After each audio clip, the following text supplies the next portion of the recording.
All right. You are, Mike, you were coming to work and you were on your electric skateboard wearing your big helmet that's rated, you know, excellent skateboarder. You're in your correct lane, which is not on the street. Are you in the bike lane?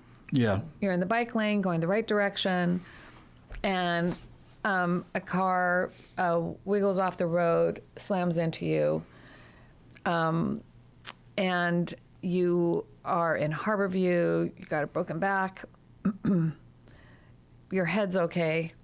You had a slight concussion, but you didn't have a major, traumatic brain injury like you could have, but your helmet saved you. Deb's with you, but she, she's just really, really upset. And I'm not conscious. Well, you're coming in and out. Okay. You're kind of in, and you call into work. You tell them you can't come. You don't know what you're going to do about your job, and the police come and say that the car says that it's really your fault.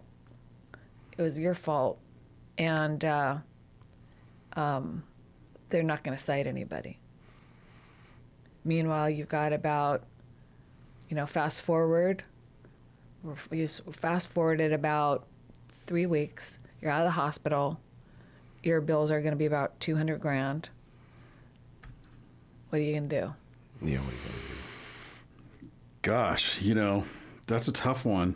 I'm lucky because I already, I'm going to play this like I don't know any of the stuff that I know. So I'm still kind of out of it. I'm still taking pain meds.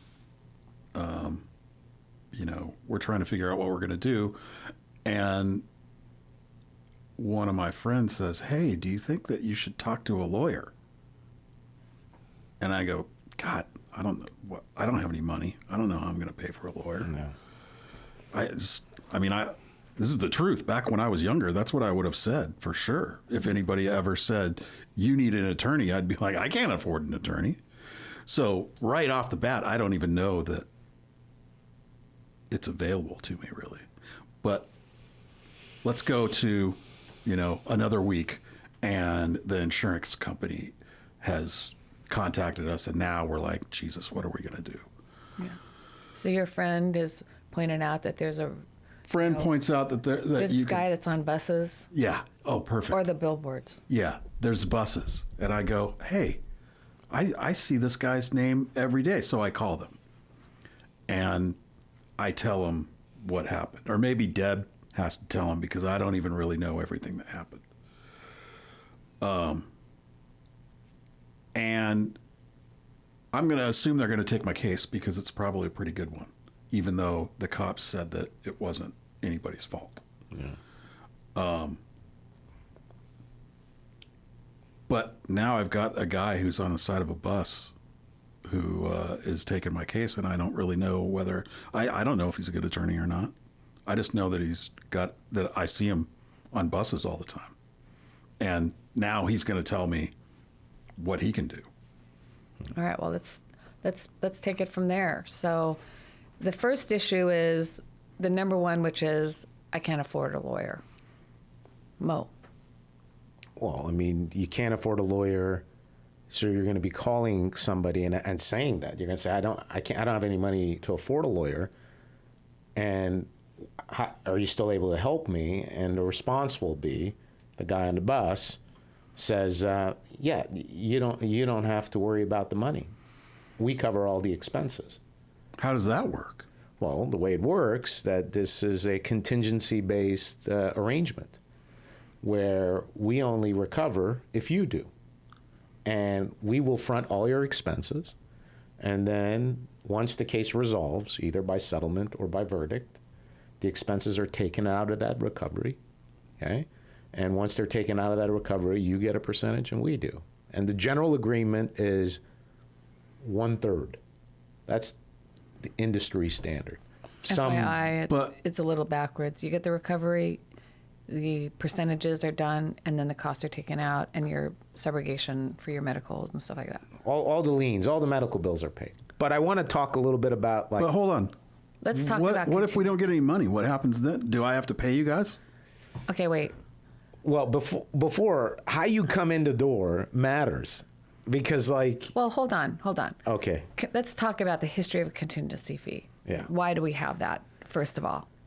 And the answer is because no one would be able to afford to have a lawyer if you didn't. And you're normally going to sue someone that hit you. You can't sue their insurance company.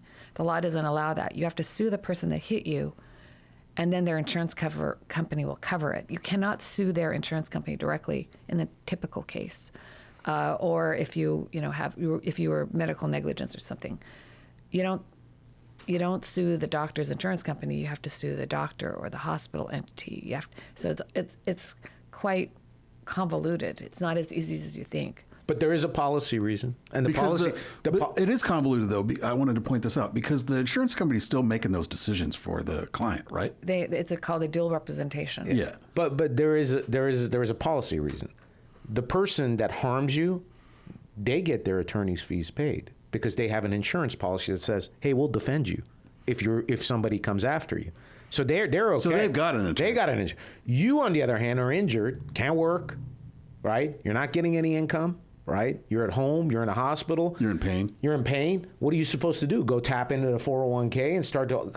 So these were certain truths that have always been true.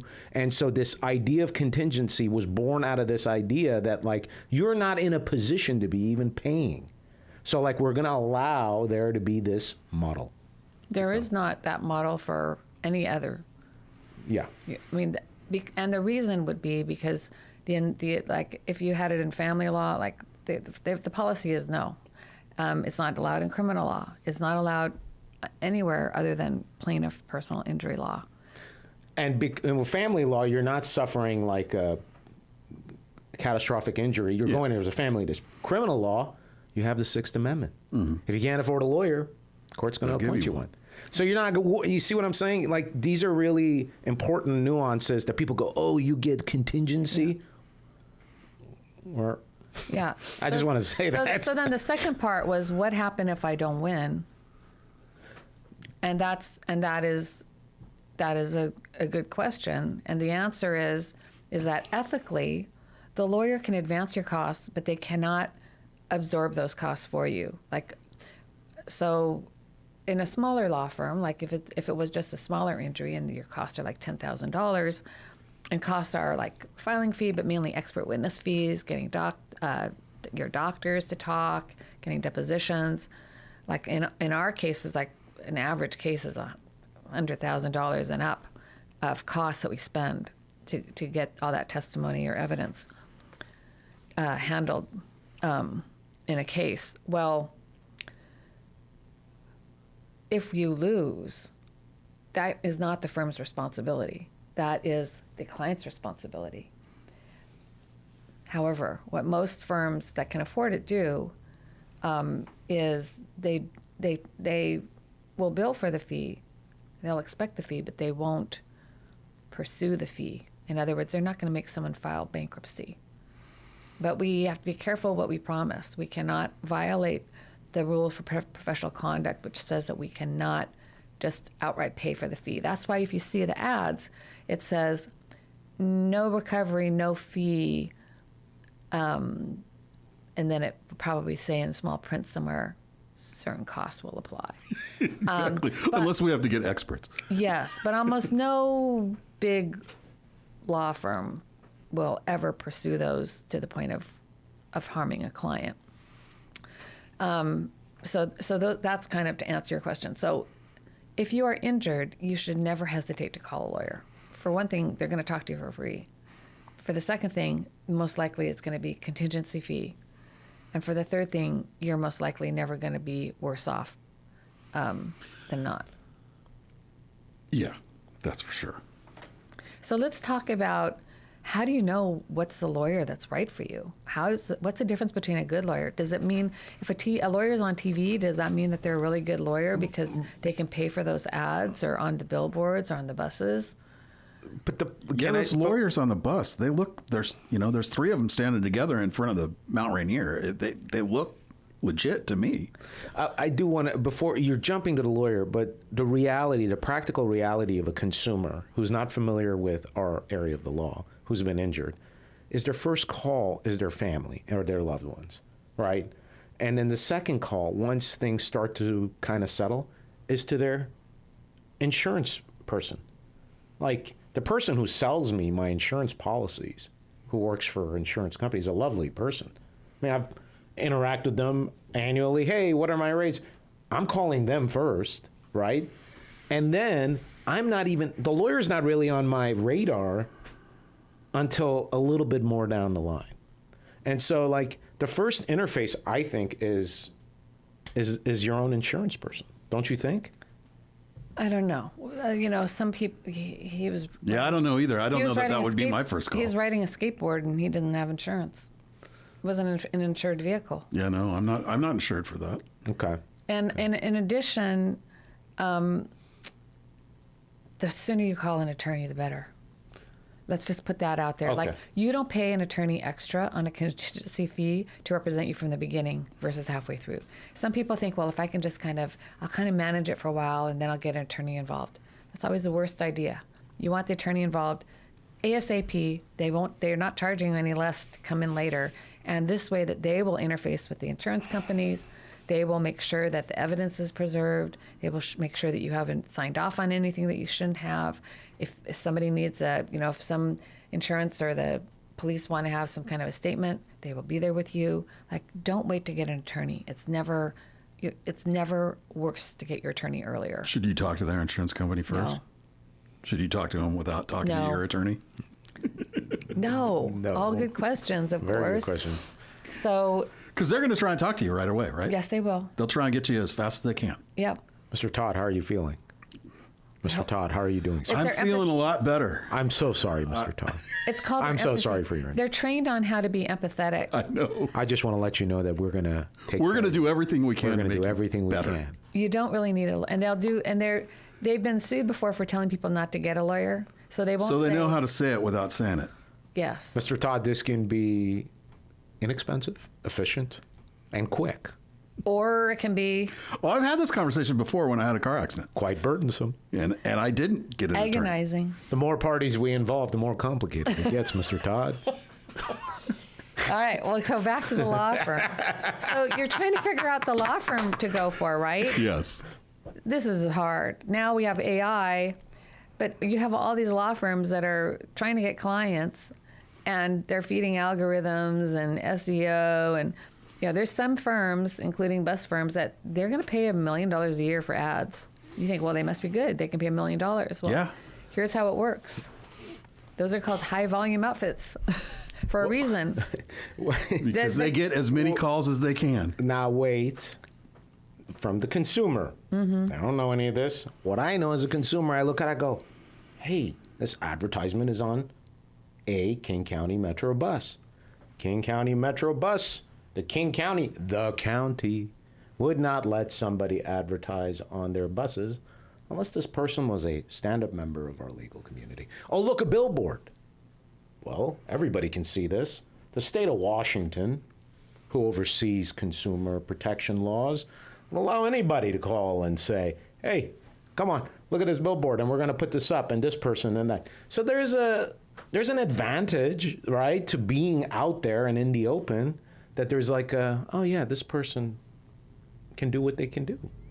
So we're not going to bash billboard bus lawyers. But No. what we're going to do is tell you what to look for in a lawyer. I don't think you started to say something just a minute ago that I think we should address first. All right. High volume firms. It's not bashing them to explain how they work. So in order to make that net to pay for that ad, and in order to get the cases, what happens is in a mill law firm, we call them mills, kind of like puppy mills. It's a excessive. They're built out. So now they're probably going to be using a lot more AI. But they used to just have a lot of paralegals. So you would probably see a lawyer once or twice, and then your case would just pretty much be handled by a paralegal who would negotiate your settlement. Lawyer would sign off on it, and it's over. And Are you getting an okay result when you do that? so you are if you're not what happened to you, right? You are if you had If you're not injured. a very small. Too claim. bad. Yeah. Because all they're doing is I hate to say this, you could do this. Yeah. You know, they want your medical bills, they want your wage loss, they want to negotiate with you, and they're going to offer you 60, 70, at most 80% of what they should on a claim. We do bad faith. You see the manuals. Their negotiation is to give you 80% of the value of your claim max, which just continually lowers the value of your claim. Oh, yeah. For everybody. The world, because if they're only paying 80%, then 80% of 80%, like it's all going down. Keeps going down. Right? So it's a high volume. Now, the person that you see on the bus, one of them is going to just be running this business. But the other ones will be taking the best cases. And those cases will be handled by the lawyers. So the better cases will be handled by the. So if I had a traumatic experience. brain injury, They're going to go to the. that's gonna get the guy who's on the bus. Only if the person that hit you has insurance or you Yes. can get money from. Yes. If they don't have insurance, No. then I'm getting the paralegal. They might not take you. Or they might not take it at Yeah. all. Yeah. I mean, the reality is, right, if they don't have enough insurance, let's say that they had $100,000 insurance and no more, then the insurance company is technically right. If your medical bills are like $200,000 or $300,000 or more, why would you want an attorney who's going to take a fee when there's not even enough to pay back your medical bills? I'm not suggesting that people shouldn't hire attorneys, because I think that attorneys serve a purpose, but I think that there's a problem, and we have that luxury because we are stuck-up lawyers, as I've told you before. Like, I'm not going to take a fee if my client's going to get less than me. I'm not going to do it. And there's times, and you're ethically, in order to negotiate down those medical bills, you can't waive your fee because you told them, look, we're going to, You've made a contract, essentially. You've agreed to get paid. yeah, we want you to shave off this much percentage of your medical bill that has to be reimbursed because he had a higher lawyer to get it. We can't then just give that money to him, although in the past they did that. Maybe, possibly. I can't remember. But I want to do everything I can, right, for those clients and we've represented many of them pro bono and told them how to do it. We aren't going to take that case, like many firms will, to get a policy limit that we knew that we were going to get. Like, what's the point of that? That's not what we're here for. Even on really serious cases, oftentimes we won't take a fee off that first policy limit. It's like, well, that's a guarantee. We know that policy was going to be paid for $100,000 or $25,000. Like, why would we take a fee off that? We're going to take a fee off everything else we can get for you. So what's important is, it's less important if your life isn't on the line. Then, if you want to pay for the inconvenience of having a lawyer do it and get a couple $1,000s out of it, then you should do that. But when your life is on the line, and it's the difference between you needing to live in a house that has wheelchair accessibility, or having to move, or, your life is going to be affected profoundly, then you really need to do some research. So you get in an accident. Yeah.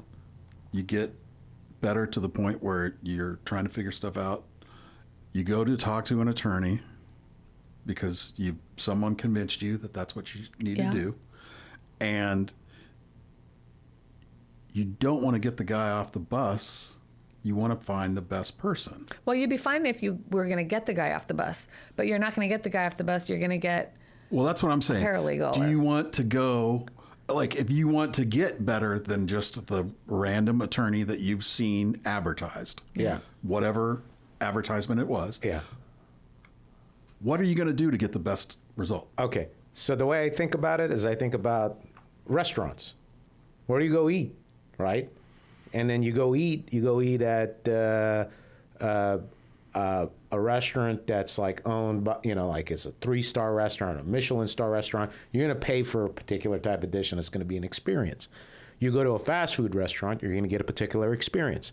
So keep that. Let's put a bullet point here, okay? Okay. In this model, you're paying the same fee agreement generally.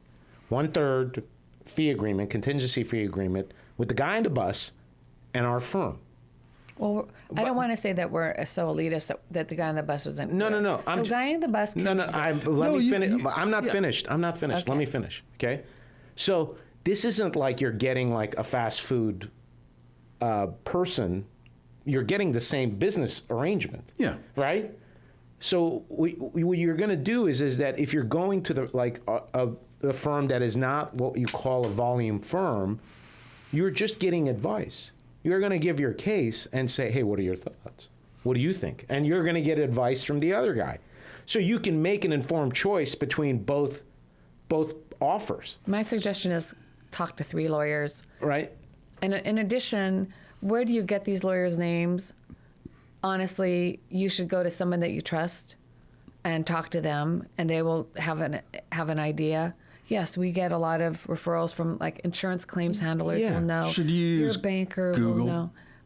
Should you use AI? Well, you should look at reviews to inform your decision, and you take those reviews for what they are. They are like an isolated, And go maybe into sporadic. look at the websites, do a little research, just like you would do. Imagine that you're buying a car. But You wouldn't just hit the button and go buy the car. I'll take it even more. Imagine you're getting heart surgery. Okay. but You're if you want to research Imagine you're it a getting little brain bit. surgery. Do you want to take the first doctor that you Yeah. see? But Right. but what I'm saying is that the restaurant contrast is that you get what you see. You know the menu. You're walking in. You know the decision you're making. It's an informed one. You can't do that in this because you can't really tell the difference. I think the questions to ask are, hey, how many cases do you guys have right now? How busy are you? How much time will you be paying attention to my case? Who's going to be paying attention to my case? Will I have access to an attorney when I need to ask questions? How is the case going to be handled? I think that like starting there, asking the kind of resources they're going to provide your case will help inform the decision. And then where would you suggest I go look to learn more about your firm? Let me just give you another point is, so many people think, I don't ever want to go to trial. And so they don't want an attorney that goes to trial. Here's the reality. Insurance companies keep track of the attorneys and what the attorneys do. Your single biggest driver of a settlement value, if you have an attorney, is the risk that attorney poses to the insurance company. If the attorney never tries a case, or rarely does, there is no risk. The insurance company knows that no matter what, that attorney is going to settle the case. So they for just the 80%. need to negotiate as best they can. So you want to get, the gold standard is to get an attorney that tries cases, a trial attorney, because you can tell that attorney, look, I really don't want to go to trial. Maybe you'll change your mind. Maybe you won't. And if you don't, but still the attorney can get, as good as they're going to get, because the insurance company knows this is a trial attorney, this is the biggest threat, we are going to have to pay 85%, instead of 80% or whatever. The only way I would push back there is that when I worked at the public defender's office, I was a mill.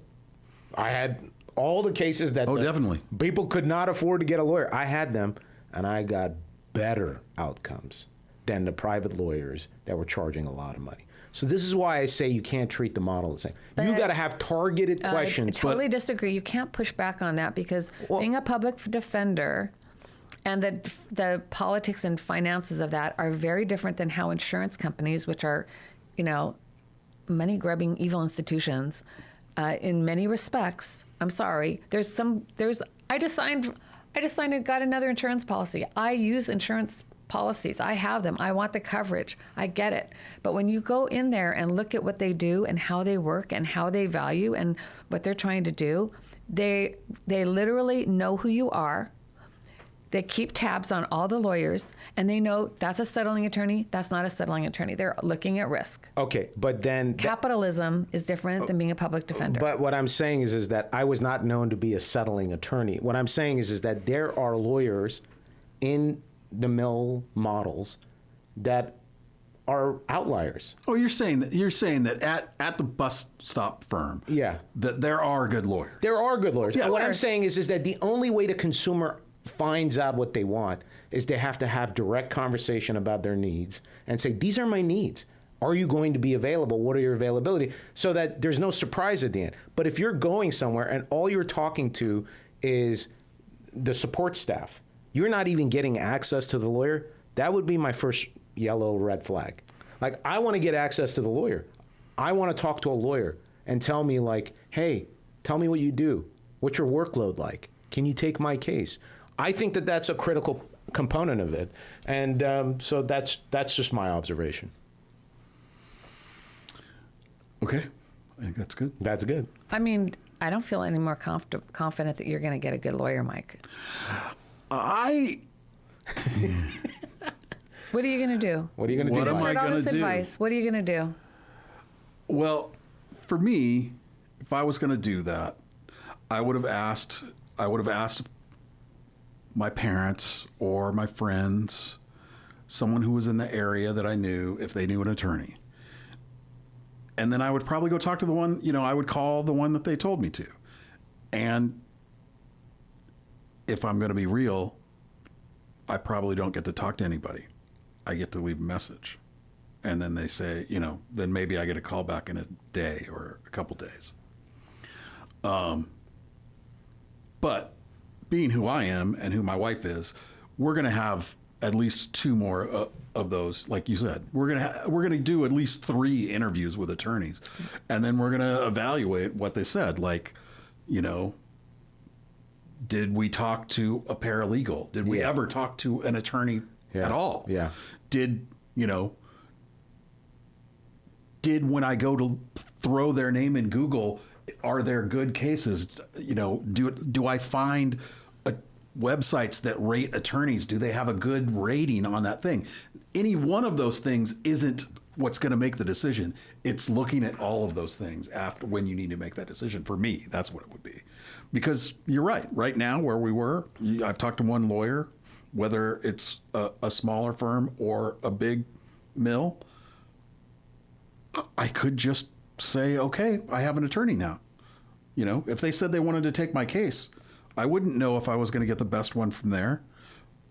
I wouldn't know that the insurance companies are going to know right away when they get which attorney that is, whether or not they're going to have to worry about the case at all.